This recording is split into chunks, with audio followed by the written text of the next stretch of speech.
Okay, let's talk about something I think hits home for, well, pretty much everyone. You start a new year, maybe just a new week, with these huge, amazing goals, and then bam, a week later, maybe two, all that motivation just vanishes. Sound familiar? Today, we're doing a deep dive into exactly that, the struggle of making habits stick. And, the source material we're looking at today, James Clear's Atomic Habits, it offers a really different perspective. It basically says, look, the problem isn't usually you. It's not about lacking willpower or being flawed. Fundamentally, it's a systems issue. Exactly. This isn't about just trying harder. It's like an engineering approach to your own behavior. So our mission today is to unpack that. We want to get past the buzzwords and really understand the why behind it, the philosophy, and crucially the how, the practical steps. And it all revolves around this surprisingly powerful idea of getting just 1% better each day. Right. We're basically breaking down the operating system Clear lays out. He calls it the 4 laws of behavior change. Honestly, if you get these 4 laws, and importantly their opposites, their inversions, you walk away with a toolkit for building almost any good habit you want or taking apart the bad ones. Okay, let's do it. But before we jump into the how, the blueprint, you mentioned the philosophy, we need to get that foundation right.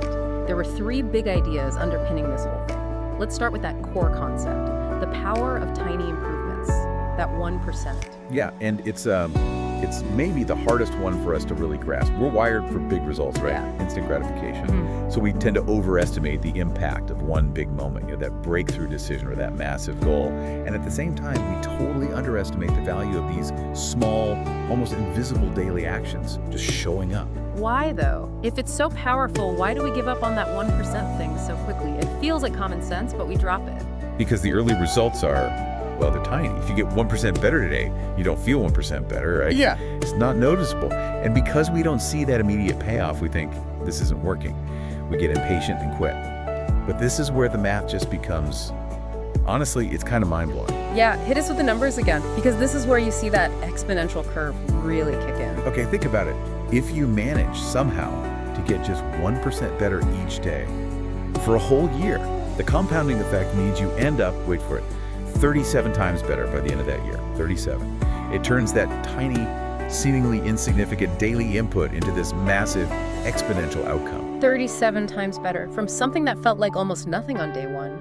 Wow. So the key insight here, it seems, is stop worrying so much about where you are right now. Like, success or failure today matters less than asking, are my current habits putting me on the right trajectory for that compounding growth? Exactly.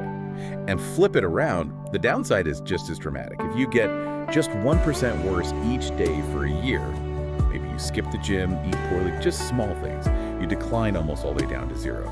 Those tiny negative choices, they compound downwards too. It really highlights that it's the direction you're heading, much more than your current speed or position that counts. That focus on direction, on the path, leads perfectly into the second big idea, doesn't it? This one feels kind of radical.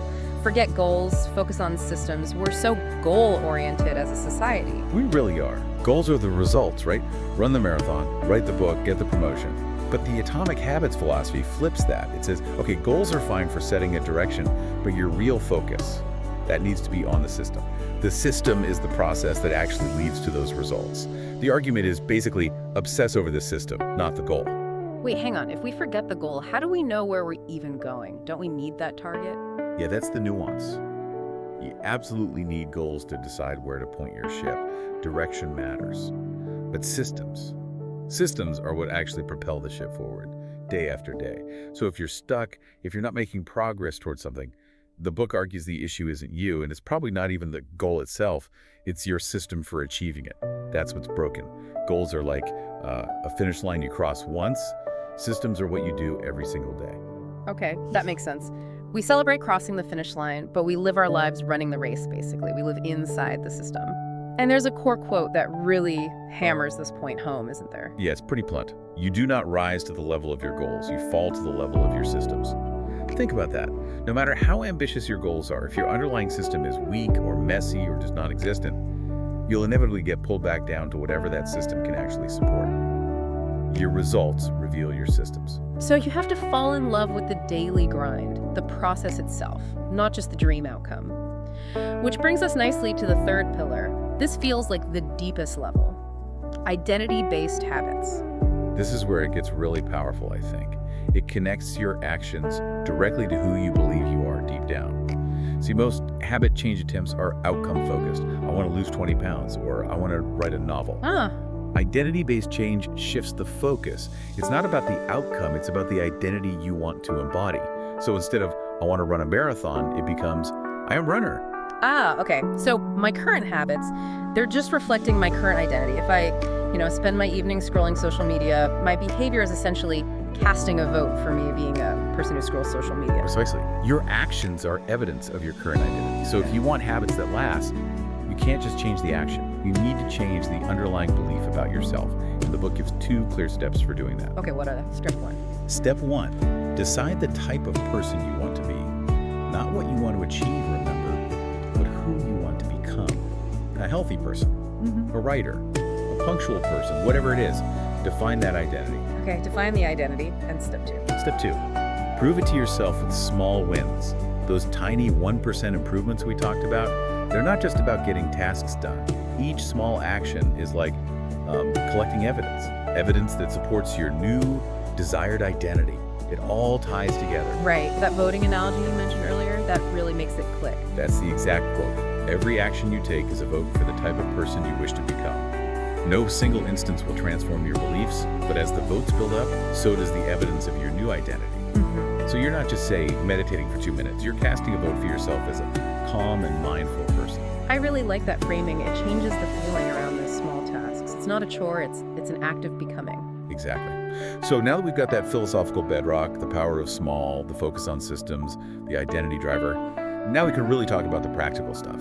The 4 laws of behavior change. This is the actual how-to guide for building or breaking any habit. Right, the blueprint. But first, we need to understand the basic machinery of a habit, right? The habit loop. Absolutely. Every habit, good or bad, runs on this simple 4-step neurological feedback loop. Starts with a cue. That's the trigger. The cue sparks a feedback. Craving, the motivation, the desire. That craving leads to a response, the actual habit, the action you take. And finally, the response delivers a reward. The reward satisfies the craving and tells your brain, hey, remember this loop? It worked. Okay, cue, craving, response, reward. Can you give us a quick everyday example? Make it concrete. Sure. Think about your phone buzzing. That's the cue. The buzz triggers a craving, maybe for information or connection or just distraction. The response is you pick up the phone, you unlock it, you open an app, maybe Instagram. And the reward, that little hit of dopamine when you see a notification, a new picture, a message, and boom, that loop just got stronger. Next time it buzzes, you're even more likely to respond. Okay, got it. That loop is running constantly, often unconsciously. So the 4 laws are about deliberately hijacking that loop for good habits. Let's lay them out. The first law targets the cue, make it obvious. How do we make that trigger impossible to ignore? Yeah, you want the cues for your good habits front and center. Make them unavoidable. And conversely, hide the cues for bad habits. One really effective strategy here is called habit stacking. Don't try to invent a new time or place for your habit. Instead, you link it to something you already do automatically. The formula is simple. After my current habit, I will winnipie my new habit. So after I brush my teeth, I will floss 1 tooth, or after I pour my morning coffee, I will meditate for 1 minute. The existing habit becomes the obvious cue. Okay, make the cue obvious. Then the second law deals with the craving. Make it attractive. How do we make ourselves want to do the habit? This is about increasing the motivation. A great technique here is temptation bundling. You pair something you want to do with something you need to do. Like, say you love listening to a certain podcast, but you need to get more exercise. Rule: you only get to listen to that podcast while you're walking or at the gym. The desire for the podcast makes the exercise suddenly seem much more appealing, more attractive. Linking the want and the need. Smart. Okay, third law, the response. Make it easy. This one feels key, especially with the 1% idea. It's probably the most crucial one for getting started and staying consistent. We think habits require huge effort, but this law says the opposite. You have to lower the friction. Make the action so simple, so easy that you basically can't say no. The book famously suggests the 2-minute rule. Whatever habit you're trying to build, scale it down so the very first step takes less than 2 minutes. Want to read more? Don't commit to a chapter. Commit to read 1 page. Want to run a marathon? Start with put on my running shoes. Make the starting ritual ridiculously easy. Just get started. Lower the barrier to entry so much, you just do it. Okay, makes sense. And the last one, fourth law, the reward. Make it satisfying. Close the loop. Yes, the brain needs that immediate payoff to reinforce the habit. The problem is, many good habits have delayed rewards, right? Like, exercising today doesn't make you fit tomorrow. So you need to find a way to give yourself an immediate sense of satisfaction. Simple things work wonders here, like a habit tracker, just physically checking off a box after you do the habit. It seems small, but it provides that instant job well done feeling. It confirms your identity vote too. Yes, I'm the type of person who did that. Obvious, attractive, easy, satisfying. That's the positive framework. Powerful stuff. But just as important is using this logic to dismantle the habits we don't want, right? We just flip the laws. Exactly, you use the inversions. It's the mirror image focused on making bad habits harder, not easier. Okay, let's run through those quickly. Inversion of the first law, cue. Make it invisible. Get the trigger out of sight, out of mind. If the cue isn't there, the craving often doesn't even start. If you eat too many cookies, don't just hide them in the cupboard. Put them somewhere really inconvenient, or better yet, just stop buying them. Increase the distance. Makes sense. Out of sight, out of mind. Inversion of the second law, craving. Make it unattractive. How do we systemize making something less appealing? This is about reframing. You consciously focus on the negative consequences of the bad habit, not short-term pleasure. You can even build in a small, immediate negative association. For example, if you bite your nails, maybe put some bitter tasting polish on them. Or if you want to stop checking email late at night, maybe you make a rule. Before opening the inbox after 8 p.m., you have to list 3 ways it will hurt your sleep or focus tomorrow. It makes it less appealing. Stack little pain onto the craving. Okay. Inversion of the third law, response. Make it difficult. Increase the friction. Make the bad habit harder to do. If you watch too much TV, unplug it after each use. Put the remote batteries in another room. Add steps. If you waste time on certain websites, use blocker apps. Add passwords. Anything that introduces friction makes you less likely to default to that behavior. Add obstacles. Got it. And the final inversion, the fourth law, reward. Make it unsatisfying. Take away the payoff or add a cost. Right. If a bad habit gives some hidden immediate reward, like the relief from stress when you smoke, you need to make it immediately painful or unsatisfying in some way. This is where accountability partners or commitment contracts really shine.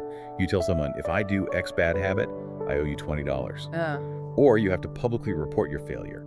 That immediate social or financial cost makes the habit instantly less rewarding, less satisfying. Wow. Okay, so the whole system, both building good and breaking bad, it's really about designing your environment and your processes, isn't it? Making the good choice the easy, obvious, satisfying choice, and the bad choice, the hard, hidden, unsatisfying one. Yeah, that's the essence of it. It's less about heroic effort and more about smart design.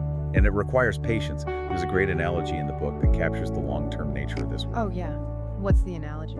It says, the task of breaking a bad habit is like uprooting a powerful oak within us. It takes persistent effort, digging away at the roots. And the task of building a good habit is like cultivating a delicate flower one day at a time. It requires gentle, consistent nurturing. Both need ongoing attention, just different kinds. That's a powerful image. Uprooting an oak versus cultivating a flower. It really lands that 1% daily effort idea. And this ties into that final, really interesting concept you mentioned earlier, goalless thinking. That sounds almost scary. Don't we need goals? Well, remember, goals set the direction. But the idea here is that true long-term success isn't about hitting one specific target. Because what happens after you hit it? If your entire focus was on the goal, maybe running that marathon, what happens the day after?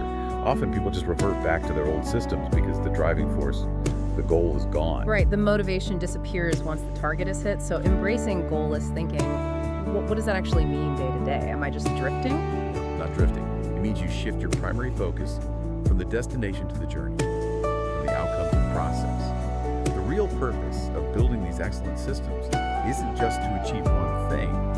It's to, quoting the book again, continue playing the game. It's about committing to that continuous cycle of 1% improvement forever. Your dedication to the process itself becomes the measure of success.